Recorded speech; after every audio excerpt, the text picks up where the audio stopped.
스바냐 3장 17절 구약성경책 1309쪽입니다.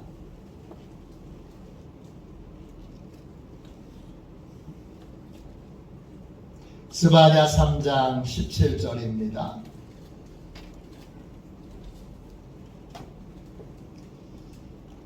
구약성경책 1309쪽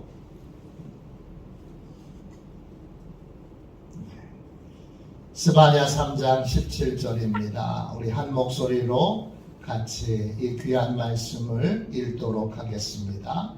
너의 하나님 여호와가 너의 가운데 계시니 그는 구원을 베푸실 전능자이시라. 그가 너로 말미암아 기쁨을 이기지 못하시며 너를 잠잠히 사랑하시며 너로 말미암아 즐거이 부르며 기뻐하시리라 하리라. 아멘. 할렐루야. 우리를 귀하게 여기시는 하나님, 우리를 귀하게 여기시는 하나님, 이런 제목으로 같이 은혜 나누겠습니다. 오늘 함께 나눌 말씀은 스바냐서입니다. 스바냐 선지자는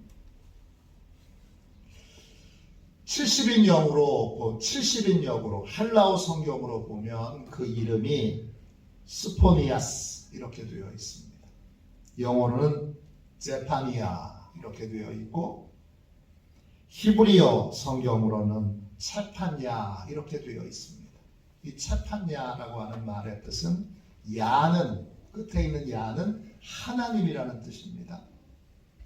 체판야는 하나님이 우리를 보물로 여기신다. 그래서 우리를 귀하게 감춰두신다, 숨겨두신다. 이런 뜻을 가지고 있습니다.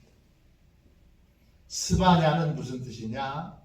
하나님이 모든 환난과 고통과 어려움에서 우리를 숨겨두시고 보호해 주신다는 뜻입니다. 이 코로나 시대에 귀한 약속의 말씀이지요. 스바냐의 뜻은 하나님이 우리를 보물로 여기셔서 감춰두시고 숨겨두신다. 이런 뜻입니다. 이 스바냐 선지자가 활동했던 시기는 요시야 왕이 개혁을 시작하기 전입니다. 기원전으로 621년 즈음에 활동을 했습니다. 왜 시기를 621년 즈음으로 그렇게 생각하느냐 하면 요시야 왕이 개혁을 한 후에는 우상 숭배가 사라졌습니다. 그런데 스바냐 선지자는 우상 숭배에 대한 경고를 하고 있습니다. 그러니까 개혁이 있기 전이구나, 이걸 알 수 있습니다. 또 니느웨 성의 멸망에 대하여 예고하고 있습니다. 즉 아수르가 아직 멸망하기 전이에요. 그래서 기원전 621년으로 그렇게 추정하고 있습니다. 스바냐 1장 1절을 한번 보세요. 스바냐 1장 1절입니다. 스크린에도 있습니다. 아몬의 아들 유다 왕 요시야의 시대에 스바냐에게 임한 여호와의 말씀이라. 스바냐는 히스기야의 현손이요 아마랴의 증손이요 그다랴의 손자요 구시의 아들이었더라. 이 스바냐 선지자가 활동했던 장소는 남유다 왕국입니다. 이 스바냐는 어떤 사람이냐? 왕족 출신의 예언자입니다. 그걸 어떻게 하느냐? 이 스바냐 선지자를 소개할 때 그 조상을 4대에 걸쳐서 소개하고 있습니다. 이게 왜 그러냐? 히스기야 때문입니다. 히스기야가 종교개혁을 일으켰죠. 그리고 요시야 왕이 종교개혁을 일으켰습니다. 히스기야와 요시야를 연결시켜주는 연결의 통로가 스바냐 선지자인 것입니다.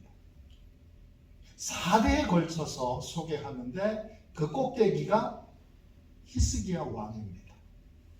즉 스바냐는 왕족 출신 예언자입니다. 그러니까 왕궁을 자유롭게 드나들 수 있습니다. 왕에게도 예언의 말씀을 증언할 수 있습니다. 그래서 왕국에 쉽게 들어갈 수 있었던 예언자였던 이 스바냐는 요시야의 종교개혁에 깊은 영향력을 끼쳤던 인물입니다. 그는 히스기야 시대의 종교개혁을, 우상숭배를 깨뜨렸던 그 종교개혁을 요시야 시대에 완성시키고자 했던 인물입니다. 이 스바냐서의 구조를 한번 봅시다.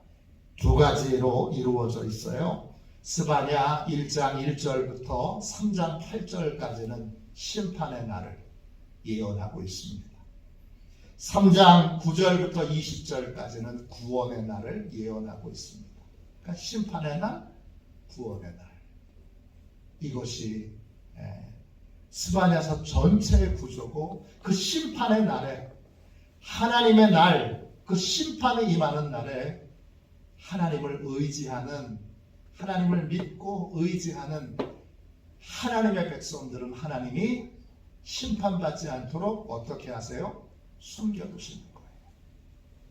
감춰두시는 거예요. 하나님의 보화들이기 때문에 하나님이 감춰두시고 숨겨두시는 거예요.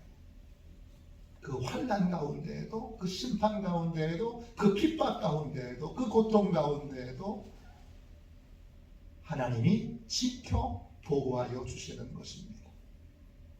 이 보호해 주시는 하나님의 은혜가 저와 여러분과 여러분의 가정, 또 우리 몸된 교회에 임하게 되기를 주님의 이름으로 축원합니다. 우리 스바냐 말씀을 하나씩 살펴봅시다. 먼저 1장 1절부터 3장 8절까지에 있는 심판의 날입니다. 여러분 1장 1절부터 6절까지 보시면 하나님이 악인을 심판하신다고 선언을 하세요. 이 선언이 무시무시합니다. 스바냐 선지자는 우상 숭배자들, 하나님을 따르지 않는 자들, 하나님을 찾지 않는 자들, 하나님을 구하지 않는 자들을 하나님이 멸절시키기로 하셨다고 그렇게 선언하는 것으로 스바냐 선지자의 예언이 시작됩니다.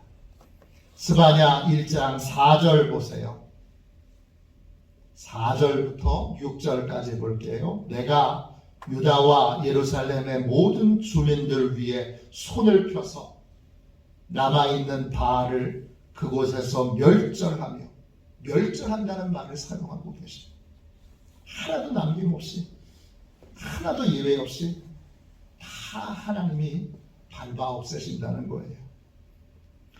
그마림이란 이름과 및 그 제사장들을 아울러 멸절하며 바알과 그마림이라는 우상을 숭배하던 모든 사람들과 그 제사장들을 하나님이 다 멸절하시고 5절 보세요. 또 지붕에서 하늘의 뭇별에게 경배하는 자들과 경배하며 여호와께 맹세하면서 말감을 가리켜 맹세하는 자들과 역시 하늘 1월 성신을 섬기는 그러한 우상 숭배자들과 말감이라고 하는 그러한 우상을 숭배하는 모든 자들에 대하여 하나님이 멸절하시고 또 6절 보세요. 여호와를 배반하고 따르지 아니한 자들과 여호와를 찾지도 아니하며 구하지도 아니한 자들을 멸절하리라.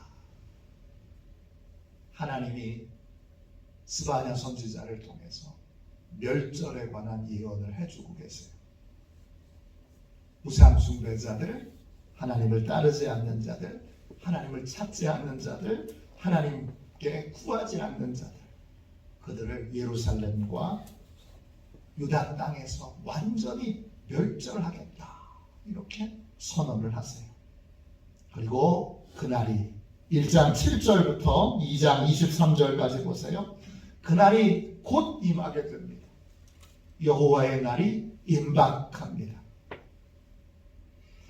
임박한 여호와의 날에 이 여호와의 날은 악인에게는 심판의 날이지만 멸절당하는 심판의 날이지만 의인들에게는 구원의 날입니다. 스바냐 1장 12절 말씀 보세요. 12절 13절 말씀 스바냐 1장 12절 13절 말씀 보세요. 그때에 내가 예루살렘에서 찌꺼기같이 가라앉아서 마음속에 스스로 이르기를 여호와께서는 복도 내리지 아니하시며 화도 내리지 아니하시리라 하는 자를 등불로 두루 찾아 벌하리니 그들의 재물이 노략되며 그들의 집이 황폐할 것이라. 그들이 집을 건축하나 거기에 살지 못하며 포도원을 가꾸나 그 포도주를 마시지 못하리라. 하나님이 등불을 들고 두루다니면서 하나님을 죽은 자로 여기는, 하나님은 복도 주지 않고 저주도 내리지 않는, 하나님은 복도 내리지 않고 화도 내리지 않는 죽은 분이라고 하나님의 존재를 부인하며 우상을 숭배하며 온갖 악행을 저지르며 그렇게 하나님을 떠난 인생들에 대하여 하나님이 등불을 두루 찾아다니면서 그렇게 심판하신다는 거예요. 그 결과 그들의 재물은 다 잃어버리게 되고 그 집은 황폐하게 되고 그들이 계획을 세웠던 모든 일들은 이루어지지 않게 되고 그들이 집을 짓지만 그 집에 살지 못하고 그들이 포도원을 만들지만 그 포도원에서 난 포도를 마시지 못하게 될 것입니다. 그러나 2장 13절 보세요. 하나님의 규례를 지키는 자, 겸손히 하나님을 찾고 겸손히 공의를 구하는 자, 그들은 어떻게 되죠? 2장 13절입니다. 여호와의 규례를 지키는 세상의 모든 겸손한 자들아, 너희는 여호와를 찾으며 공의와 겸손을 구하라. 너희가 혹시 여호와의 분노의 날에 숨김을 얻으리라. 그래서 이러한 하나님의 임박한 심판의 날에도 하나님의 말씀을 지키고 겸손히 하나님을 찾고 하나님 앞에 공의를 구하는 인생들은 하나님이 숨겨주신다는 거예요. 하박국, 우리 스바냐죠. 여호와께서 숨겨주신다. 이거죠. 그때에도 보호를 받습니다. 이 하나님의 심판은 전 세계적으로 이루어지는 일들입니다. 2장 4절부터 15절까지 보세요. 이 여호와의 날에 하나님이 바벨론도 심판하시고 모압도 심판하시고 암몬도 심판하세요. 그리고 그 심판하신 이들의 땅은 남은 자들을 위한 기업이 될 거예요. 하나님이 심판하셔서 그 심판하신 땅들은 다 남은 자들을 위한, 즉 하나님의 규례를 지키고 하나님을 찾으며 하나님의 공의를 구했던 사람들에게 하나님이 다 상급으로 주시는 거예요. 남쪽의 구스와 교만한 아수르도 다 멸망하게 될 것입니다. 세계 최고의 강대국, 그 당시 최고의 강대국이었던 아수르도, 그리고 멀리 떨어져 있던 구스도 이 심판에 예외 없이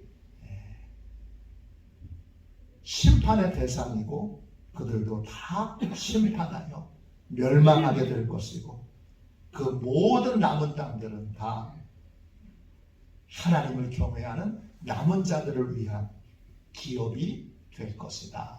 이렇게 예언하고 있습니다. 2장 7절을 보세요. 그 지경은 유다 족속의 남은 자에게로 돌아갈지라.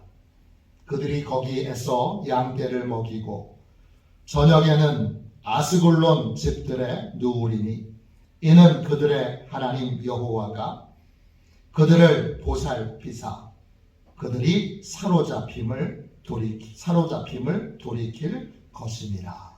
그랬어요. 하나님이 남은 자들에게, 하나님을 경외한 남은 자들에게 그 심판에서 얻은 모든 땅들을 주시고 그 땅에서 하나님의 보살핌을 받으며 하나님의 백성들이 살게 된다는 거예요. 여러분 9절 말씀 보세요. 그러므로 만군의 여호와 이스라엘의 하나님이 말하노라. 내가 나의 삶을 두고 맹세하노니 장차 모압은 소돔 같으며 암몬 자손은 고모라 같을 것이라. 찔레가 나며 소금 구덩이가 되어 영원히 황폐하리니 내 백성의 남은 자들이 그들을 노략하며 나의 남은 백성이 그것을 기업으로 얻을 것이라. 그랬어요. 남은 자들이 그 모든 하나님이 멸절시키신 그 이방 백성들의 땅을, 기업을 차지하게 될 것이에요. 하나님은 예루살렘도 심판하신다고 말씀하세요. 여호와의 날에는 예루살렘 성도 심판을 받게 될 것입니다. 왜 예루살렘 성, 하나님의 말씀이 있는 그 땅을 하나님이 심판하실까? 하나님께서 시온에 계시면서 날마다 공의의 본을 보여주셨는데 이렇게 살아야 된다, 이렇게 사는 것이 옳다, 이렇게 사는 것이 바르다, 이렇게 하나님이 공의를 보여주셨는데 하나님의 백성들이 불의를 버리지 않았고 죄악을 부끄러워할 줄 몰랐기 때문입니다. 그래서 하나님이 예루살렘 성을 심판하십니다. 그런데 이 심판 중에도, 이 예루살렘 성을 심판하는 중에도 하나님을 의지하는 남은 자들은 하나님이 보호해 주십니다. 3장 1절 2절 보세요. 폐역하고 더러운 곳, 포악한 그 성읍이 화 있을진저. 그 성읍은 예루살렘 성입니다. 그가 명령을 듣지 아니하며 교훈을 받지 아니하며 여호와를 의뢰하지 아니하며 자기 하나님에게 가까이 나아가지 아니하였도다. 그래서 하나님이 예루살렘 성을 멸망하기로, 멸절시키기로 결정하셨어요. 3장 5절 보세요. 그 가운데 계시는 여호와는 의로우사 불의를 행하지 아니하시고 아침마다 빠짐없이 자기의 공의를 비추시거늘 불의한 자는 수치를 알지 못하는도다. 하나님이 의로우셔서 매일 아침마다 빠짐없이 하나님의 공의를 깨우쳐 주시고 보여주시고 알려주시는데 불의한 백성들은 이 하나님의 공의를 따르지 않고 불의한 자기의 인생을 부끄러워할 줄 모릅니다. 그래서 하나님이 심판하십니다. 그러나 여러분 7절 8절 보세요. 그러나 그 심판 가운데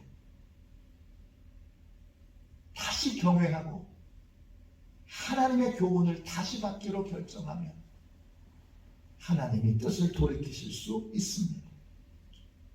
7절입니다. 내가 이르기를 너는 오직 나를 경외하고 교훈을 받으라.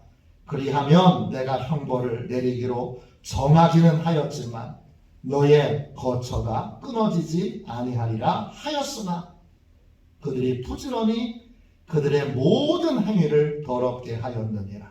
나 여호와가 말하노라. 그러므로 내가 일어나 벌할 날까지 너희는 나를 기다리라.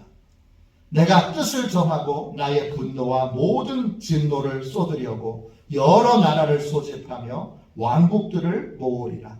온 땅이 나의 질투의 불에 소멸되리라. 나를 경외하고 내 교훈을 받으라. 그러면 형벌을 내리기로 결정은 했지만 하나님의 보호를 다시 받게 될 것이다. 이렇게 열심히 많은 선지자들을 통하여 예루살렘 성에 예언을 했지만 그 예언이 백성들에게 들려지지 않습니다. 결국 하나님이 예루살렘 성을 진멸하기로 하셨던 그 뜻을 정하고 분노와 진노를 질투의 불에 담아서 예루살렘 성에 쏟아 부으시겠다 말씀하십니다. 그러나 그 가운데에도 하나님을 의뢰하고 하나님을 신뢰하는 백성들은 하나님이 그 심판 중에도 예루살렘 성을 심판하는 가운데에도 지켜주시고 보호해 주시겠다고 약속하십니다. 12절 13절입니다. 내가 곤고하고 가난한 백성을 네 가운데에 남겨두리니 그들이 여호와의 이름을 의탁하여 보호를 받을지라. 이스라엘의 남은 자는 악을 행하지 아니하며 거짓을 말하지 아니하며 입에 거짓된 혀가 없으며 먹고 누울지라도 그들을 두렵게 할 자가 없으리라. 그랬습니다. 이스라엘의 남은 자, 그들은 하나님의 의를 행하며 거짓을 말하지 않으며 또 거짓된 혀가 없으며 하나님의 이름을 의탁하여 하나님의 뜻대로 살기로 그렇게 믿음의 길을 걸어간 사람들인데 그들은 보호를 받을 것이고 그들은 먹고 누울지라도 그들을 두렵게 할 자가 없을 것이다. 하나님이 왜? 하나님이 지켜주시니까. 그들은 아무 두려움 없이 평안을 누리게 될 것이다. 이렇게 하나님이 하나님의 남은 자들은 보호해 주신다는 약속을 해주고 계십니다. 그 심판의 날이 끝나고 나면 어떤 날이 임하게 됩니까? 구원의 날이 임하게 됩니다. 3장 9절부터 20절까지는 이제 구원의 날을 선포하고 있습니다. 3장 9절부터 13절까지는 구원의 약속을 주고 계세요. 여호와의 날을 하나님이 정하신 뜻은 심판하기 위해서 멸망하기 위해서가 아니라 구원과 회복을 위해서입니다. 하나님은 여호와의 날, 이 심판의 날을 통하여 신실한 예배자를 세우십니다. 9절 10절 보세요. 3장 9절 10절입니다. 그때에 내가 여러 백성의 입술을 깨끗하게 하여 그들이 다 여호와의 이름을 부르며 한 가지로 나를 섬기게 하리니 내게 구하는 백성들 곧 내가 흩은 자의 딸이 구스 강 건너편에서부터 예물을 가지고 와서 내게 바칠지라. 그렇습니다. 하나님이 이 여호와의 날에 주의 백성들의 입술을 정결케 하시고 또 오직 하나님께만 소망을 두고 하나님께만 부르짖게 하셔서 하나님만을 예배하는 예배자로 세우시겠다는 거예요. 하나님이 여호와의 날을 두신 이유는 참된 예배자를 세우기 위해서예요. 우리는 거의 이제 만 2년 동안 코로나 시대를 겪고 있습니다. 코로나가 시작될 때에는 이만큼의 긴 기간 동안 이런 고통과 이런 연단을 받게 될 거라고 아무도 예상하지 못했습니다. 부끄럽지만 목사인 저도 하나님의 뜻을 잘 분별하여 깨달아야 될 저도 이렇게까지 오래될 거라고는 생각하지 못했습니다. 그런데 그 기간은 뭐 하는 기간입니까? 하나님이 교회와 성도들을 정결케 하시는 기간입니다. 그래서 예배자로 만드시는 기간이죠. 우리가 온갖 추악한 말로 복음과 하나님의 은혜를 더럽혔기에 하나님이 우리 입에 마스크를 채워주셨습니다. 마스크를 우리가 2년 동안 썼습니다. 저는 제가 마스크를 이렇게 쓰고 다닐 줄 몰랐습니다. 저는 코로나 이전에는 마스크를 써본 적이 없는 사람입니다. 아마 여기 계신 분 대부분이 다 그러실 겁니다. 하나님이 우리의 입술을 정결케 해주시고 우리의 소망을 오직 하나님께만 두게 하셔서 이제 우리를 거룩한 예배자로 세우십니다. 그리고 그 거룩한 예배자로 설 때 여러분 하나님이 우리에게 기쁨을 주십니다. 어디에 기쁨을 주시느냐? 하나님을 예배하는 예배의 자리인 시온에 기쁨을 주십니다. 3장 14절부터 20절까지 말씀을 보세요. 여호와의 날이 끝나면 하나님이 예배 가운데 성도들을 만날 때마다 풍성한 기쁨과 은혜를 주세요.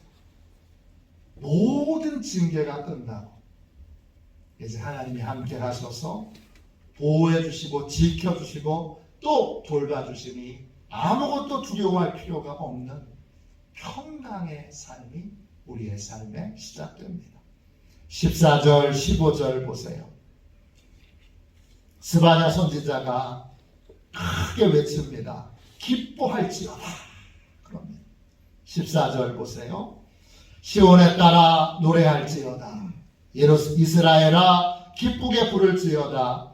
예루살렘 따라 전심으로 기뻐하며 즐거워할지어다. 여호와가 네 형벌을 제거하였고 네 원수를 쫓아냈으며 이스라엘 왕 여호와가 네 가운데 계시니 내가 다시는 화를 당할까 두려워하지 아니할 것이라. 다른 예배자로 정결케 되면 하나님이 다시는 화를 당할까 두려워하지 않고 기뻐하고 즐거워하는 우리의 삶의 모든 터전들을 기쁨의 땅, 또 축복의 땅으로, 감사의 땅으로 그렇게 바꿔놓으신다는 거예요. 16절 17절 보세요. 그날에 사람이 예루살렘에 이르기를 두려워하지 말라. 시온아 네 손을 늘어뜨리지 말라.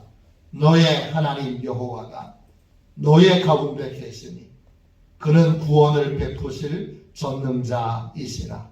그가 너로 말미암아 기쁨을 이기지 못하시며 너를 잠잠히 사랑하시며 너로 말미암아 즐거이 부르며 기뻐하시리라 하니라.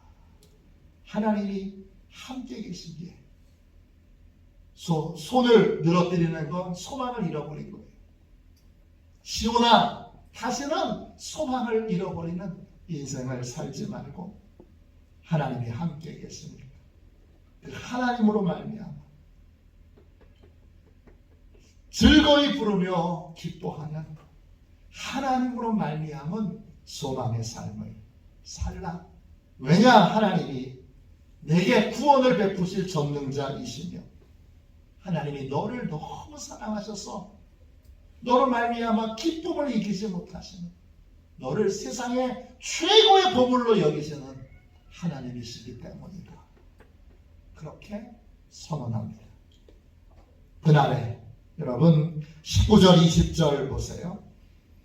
그 기쁨의 날에 그때에 내가 너를 괴롭게 하는 자를 다 벌하고 저는 자를 구원하며 쫓겨난 자를 모으며 온 세상에서 수욕받는 자에게 칭찬과 명성을 얻게 하리라.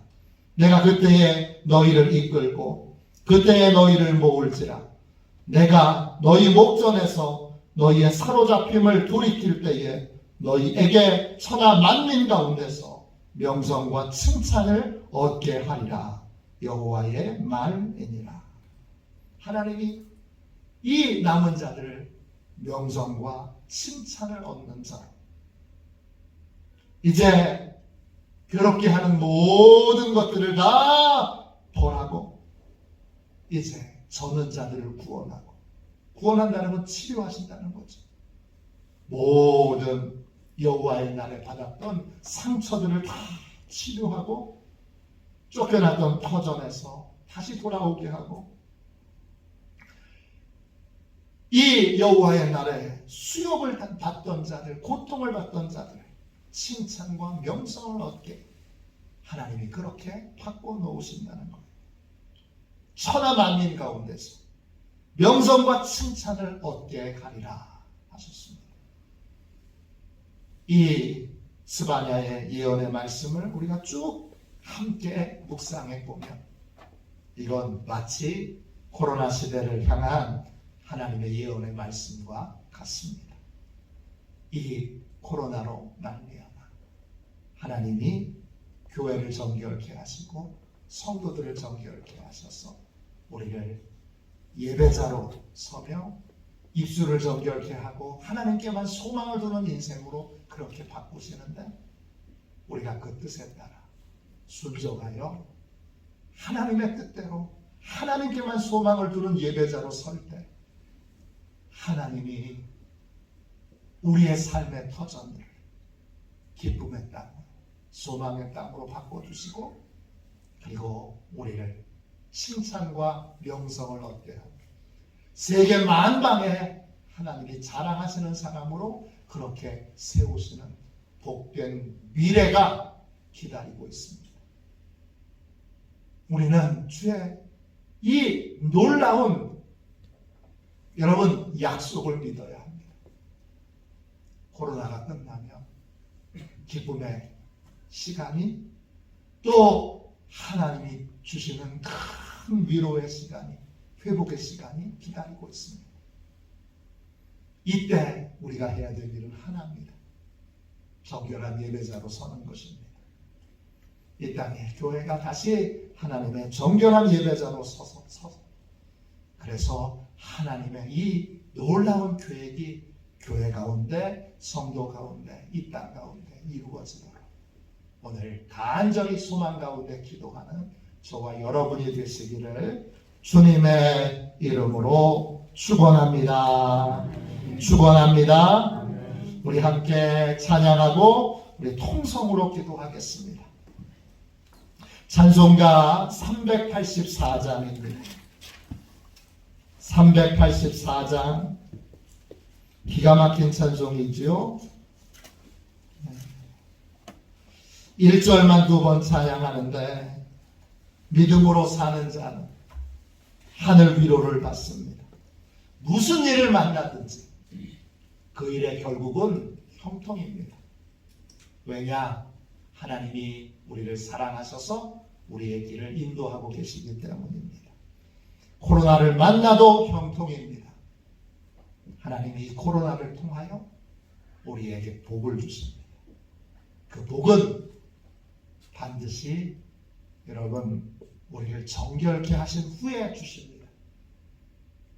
우리를 하나님께만 소망을 두는 믿음의 사람으로 변화시킨 다음에 주십니다.